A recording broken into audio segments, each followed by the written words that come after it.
raccroche avec un client et j'ai souvent le cas et souvent la question concernant la rénovation des chaufferies alimentées par des énergies fossiles, notamment les chaudières gaz, fuel ou les quelques charbons qui restent. Aujourd'hui, il y a une vraie opportunité de financer ces travaux qui sont lourds par un dispositif au sein même du dispositif des C2E qui s'appelle le coup de pouce chauffage des bâtiments résidentiels collectifs et tertiaires. Ce coup de pouce chauffage prévoit la bonification des primes C2E dès lors que les chaudières sont remplacées par des packs RO, OO ou système géothermique. Mais attention, la priorité est toujours donnée à la possibilité de raccorder le bâtiment à un réseau de chaleur, principalement alimenté par des énergies renouvelables. Si le raccordement à un réseau de chaleur n'est pas possible, techniquement ou économiquement, alors on peut passer sur des solutions du type pompe à chaleur. La bonification des primes C2E liées à ces opérations peuvent aller de x3 jusqu'à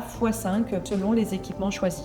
Donc par où commencer? La première des choses, c'est de faire un état des lieux de l'existant. Quel est le besoin en chauffage, le besoin en froid également, quels sont les types d'émetteurs et quelle est la surface chauffée par la chaufferie.